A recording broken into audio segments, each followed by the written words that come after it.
Para jamaah sekalian, hafidhoni wa hafidhakunallah.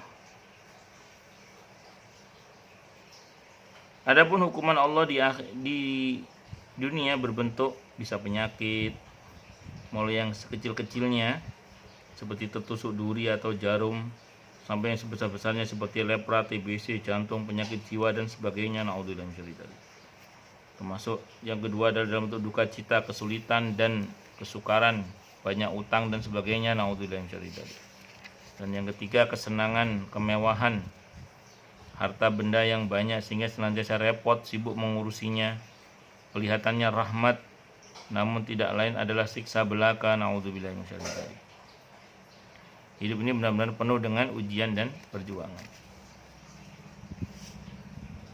Kemudian yang keempat, sifat putus asa dari rahmat Allah, termasuk dosa besar al-kabair, yang pantas dengan segera mendapat hukuman dan siksaan Allah. Meskipun demikian, Allah tidak segera menjatuhkan hukuman dan siksaan terhadapnya, karena sifat tergesa-gesa dan terburu-buru demikian bukanlah sifat Allah yang Maha Pengasih lagi Maha Penyayang. Berputus asa terhadap rahmat Allah itu termasuk dosa besar.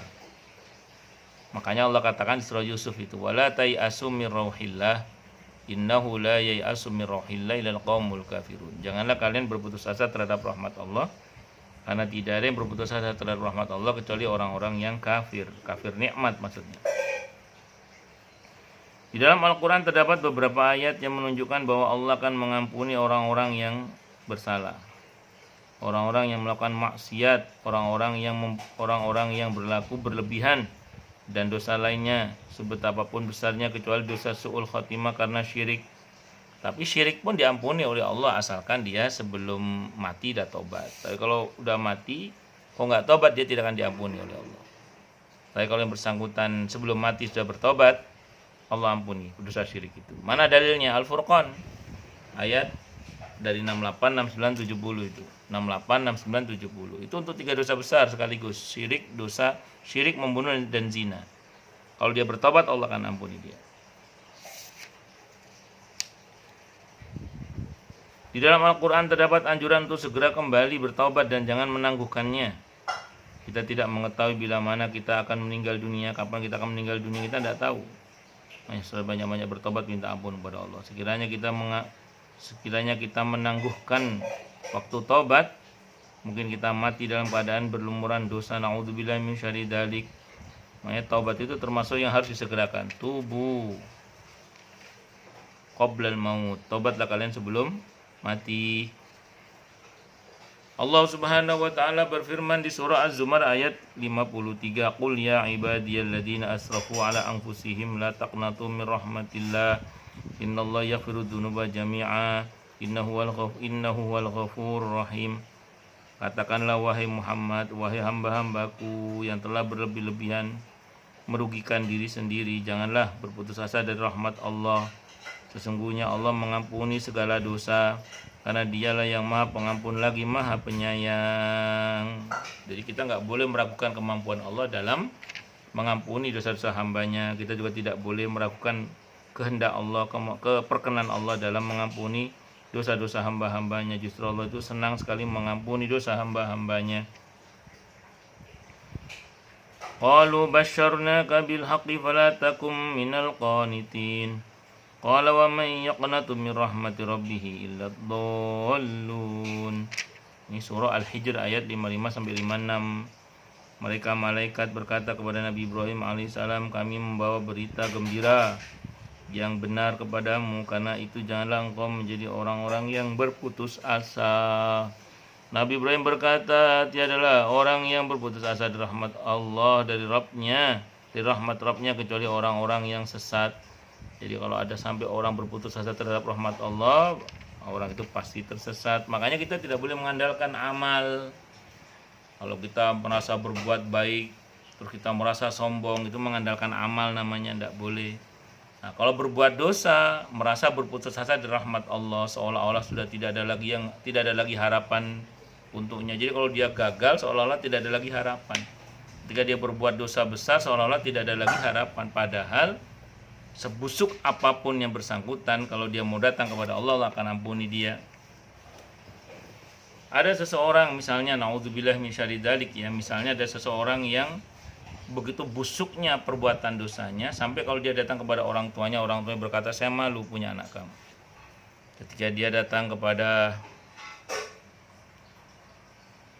kakaknya, dia bilang, aku malu punya adik kamu, aku malu punya saudara kamu. Ketika dia datang kepada istrinya bilang, aku malu punya suami kamu atau punya istri kamu. Ketika dia datang kepada anak-anaknya bilang, aku malu punya orang tua kamu. Ketika semua manusia menolak karena kebusukan perbuatannya, siapa yang mau terima dia? Allah. Itulah kalau kita mau kembali kepada Allah Subhanahu wa ta'ala. Kenapa? Karena ampunan Allah jauh lebih dahsyat daripada dosa-dosa kita. Dalam sebuah hadis qudsi riwayat At-Tirmidzi, Allah berfirman dari Anas bin Malik radhiyallahu anhu, Allah berfirman, "Ya ibna Adam, wahai anak Adam, innaka ma da'utani wa rajautani ghafartu laka ala ma kana minka wala ubali." Wahai anak Adam, apabila engkau mengajukan permohonan dan mengharap kepadaku, kuampuni segala yang ada padamu, tak peduli. Kuampuni segala yang ada padamu, aku tak peduli. Maaf ya. Wahai anak Adam, sungguhnya apabila engkau meminta kepadaku dan engkau berharap kepadaku, maka akan aku ampuni untukmu.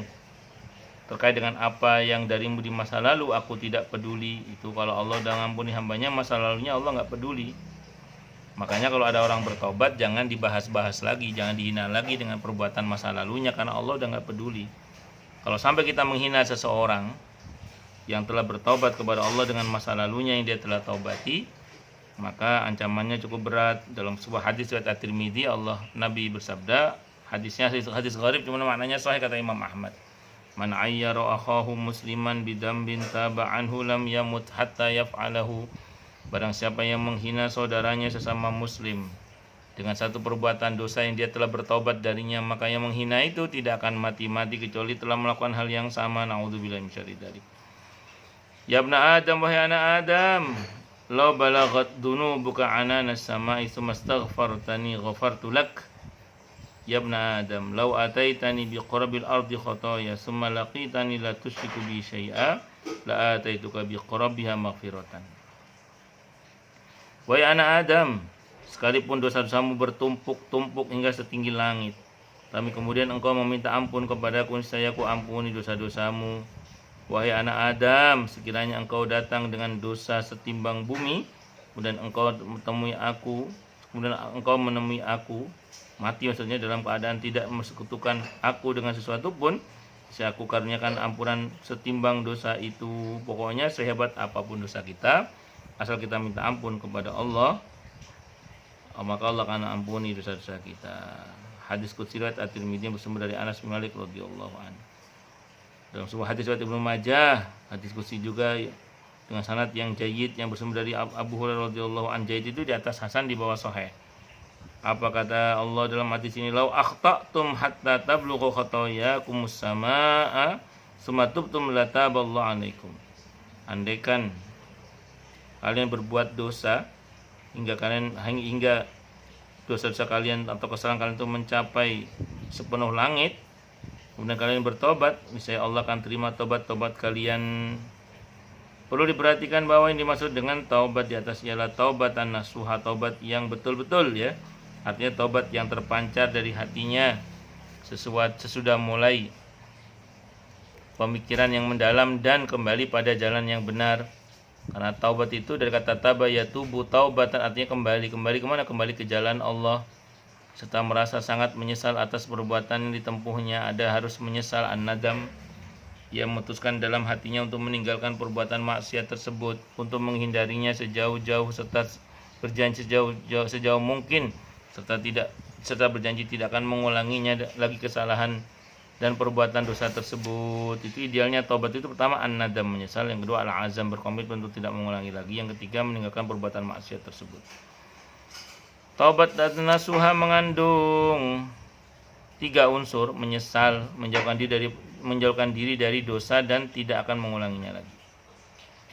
Hal ini dapat terjadi apabila dilaksanakan dengan sungguh-sungguh, dengan perasaan suci, niat yang bersih, penuh kepercayaan bahwa ia taubat di hadapan Allah yang Maha mengetahui segala rahasia yang tersembunyi di dalam lubuk hati. Makanya orang itu kalau tobat harus yang sungguh-sungguh. Kalau pura-pura ya Allah maha tahu, Allah nggak bisa ditipu kok. Allah itu nggak bisa ditipu, maka harus sungguh-sungguh minta ampun pada Allah.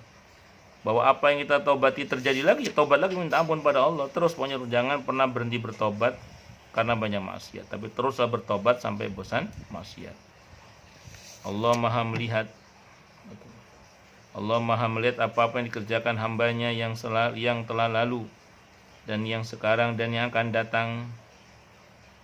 Ya Allah maha melihat, semuanya diketahui oleh Allah Subhanahu wa taala. Apabila ternyata tobatnya tanpa merasa berdosa dan tidak berhenti mengulangi perbuatan dosa itu serta tidak berusaha memperbaiki diri, maka tobatnya disebut tobat palsu dan hanya menipu dirinya sendiri. Naudzubillahi min syarri dzalik. Orang itu termasuk dalam lingkungan bunyi ayat di Al-Baqarah 9 itu, yukhadi'unallaha walladzina amanu wama yakhda'una illa anfusahum wama yash'urun. Karena dia pura-pura seolah-olah dia menipu Allah, padahal dia sedang menipu diri mereka sendiri. Tanpa disadari ya bukan taubat, tapi menambah dosa lain, yaitu menipu dirinya sendiri seakan-akan menipu Allah dan kaum mukminin. Oleh karena itu taubat nasuha sebelum terlambat, maka oleh karena itu taubat nasuha sebelum terlambat pasti akan diterima oleh Allah. Semoga Allah anugerah kita taubatan nasuha sebelum wafat. Amin insyaallah. Semoga Allah ampun dan maafkan kita semua ya. Amin Allahumma amin insyaallah. Ya Allah, masukkanlah kami pada orang-orang yang termasuk senang bertaubat dengan taubatan nasuha. Amin Allahumma amin insyaallah. Mudah-mudahan. Saya kira ini yang bisa saya sampaikan, semoga bermanfaat. Silakan yang mau tanya, protes, marah boleh silakan.